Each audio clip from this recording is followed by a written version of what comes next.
Hello, everyone, and welcome back to the GSMC Fantasy Sports Podcast. We are down to our last two segments of the day, and they should be very exciting ones. We are going to continue our Euros fantasy team previews, where I present to you different teams who are going to be contenders in this tournament, and the breakout fantasy players, the established veteran fantasy players, who I think you should integrate into your roster if you are still confused about that.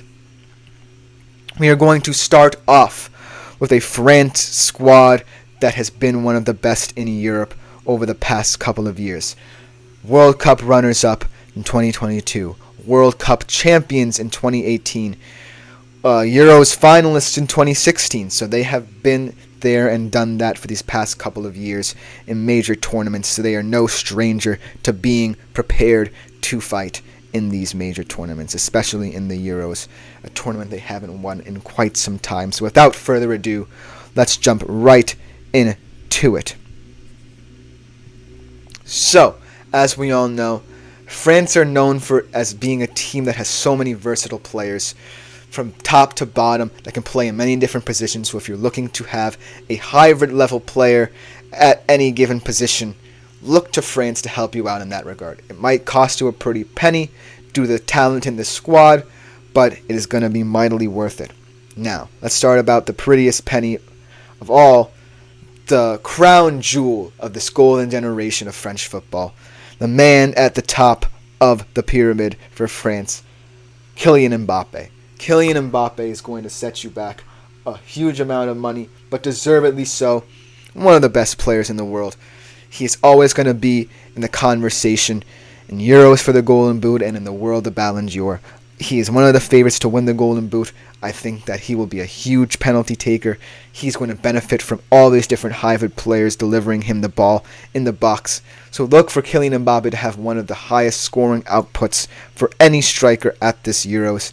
It all starts and ends with Kylian Mbappé in the attack. Another more wily, creative player and more flair-centric player that you can incorporate into your squad, who I really love as a fantasy option, is Antoine Griezmann. Antoine Griezmann will cost you 9 million euros, very expensive, but as an international player, he just is different gravy. He has a different mentality.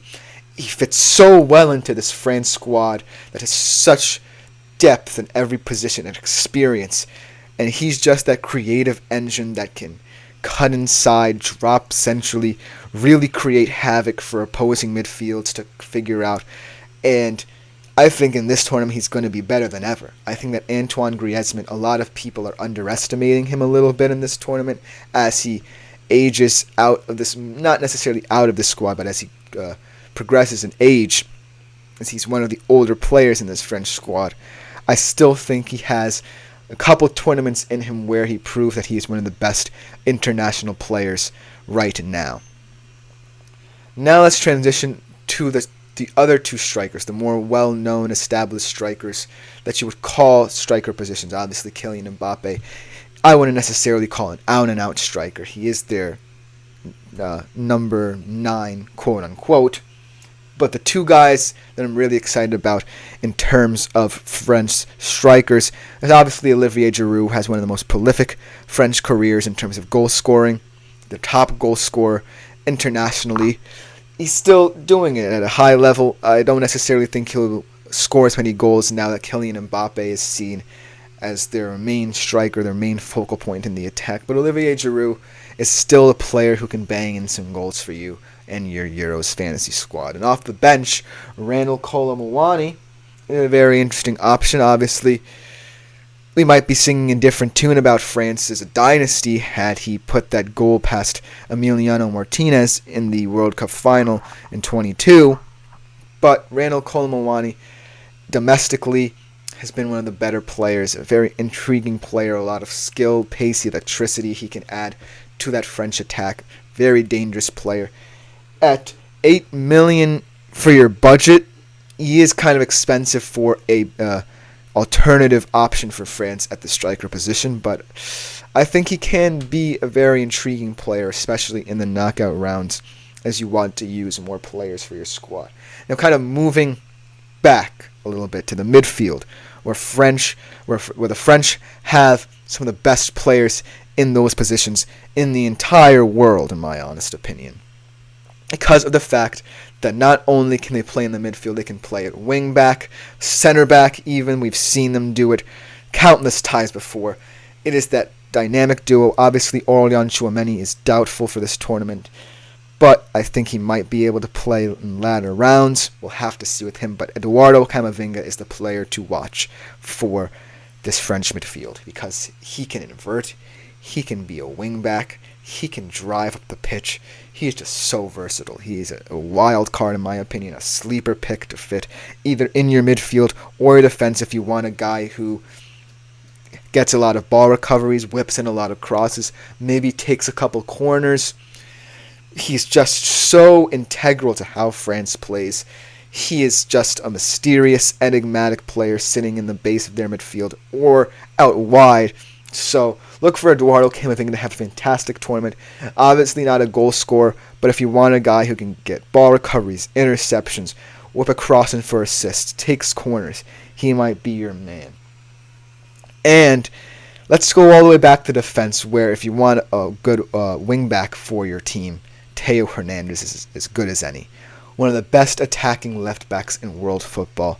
Just such a versatile player. Obviously, his brother Luca Hernandez is hurt, so Theo's role is going to be much more monumental in this tournament. All these different world-class clubs in the world have a lot of interest in him, including Bayern Munich. So Theo Hernandez is going to want to show up and show out at this Euros. Look for him to whip in a lot of crosses. Look for him to advance further up the pitch than maybe he has done in prior tournaments. So Theo Hernandez, I think he can be a no-brainer in your backline for your Euro squad. In terms of dark horses for this tournament, how about Mike Maignan? Obviously, transitioning from a guy in Hugo Lloris, who was one of the best international goalkeepers of all time, obviously not domestically, but Mike Maignan certainly can do a job in goal for France. I think he will be in the conversation to win Golden Glove, as France will make it very far in this tournament. So look out for Mike Maignan in goal to really help the squad. Obviously, Aurelien Tchouameni, if he's healthy and is fit and can play in latter stages of the tournament, look for Aurelien Tchouameni to be a guy who you might want to slot into your midfield. He is fantastic at long-range goals. He is fantastic in ball recoveries. Him and Eduardo Camavinga, should they ever partner up in this tournament, we'll have to see with his health. They will be one of the most dangerous midfield or even out-wide duos in this tournament. Now, also in terms of young players, I really do think that Warren Zaire-Emery could get a couple minutes. Talented 18-year-old out of PSG's academy who had a fantastic season. Did very well in the latter stages of the Champions League for them. Scored a couple goals there. So we can see the obvious talent he might bring to the French attack. Different player to focus on and befuddle opposing defenses. And then a guy in Bradley Barcola, also of PSG, making that move from Lyon to PSG, who is also very versatile, can play in any position along the front line, and he's just so dynamic. He is not necessarily known for scoring many goals, didn't necessarily have that much playing time at PSG this year, but Bradley Barcola could be one of the cheaper players for your fantasy squad if you're willing to take a risk. Leave him on your bench and maybe bring him in as an impact sub there. But let's just face it, guys. France, much like England, who I previewed yesterday, are going to be one of the teams to watch, both in this tournament and in terms of your fantasy squad, because of the fact they just have so many players. If you're looking for that hybrid role yet again, I can't remind you enough of how versatile so many France players are. That's what people love about this team. That no matter what, any player at any given time can play in any role, maybe except for Kylian. I would love to see Kylian Mbappé at left back, actually. That would be kind of fun to watch. But still, all around the pitch, France is one of the most talented teams in this tournament. Most talented players in the world. People often say their B team would be strong enough to play and win major tournaments, and I honestly believe them because of how well this team is structured. Kudos to Didier Deschamps for getting the best out of these players on an international stage, really helping them transition from a domestic mindset to an international mindset. We don't give enough credit to these coaches who really help level up these players, especially guys like Antoine Griezmann who have struggled domestically in their careers, but on the international stage shine so bright. And so I was just so glad to be able to present such a well-rounded, talented team. Look for them in your Euro fantasy squads because of the fact they're so good. They're one of my picks to win the tournament, if not to win it all outright. But that should just about do it for this Euros Team Fantasy preview of France. Coming up next, we transition to the host nation, Germany, Die Mannschaft, a team looking to get back to their level of dominance we saw almost 2 decades ago. We'll be right back with that segment. Should be a good one to close out today's show.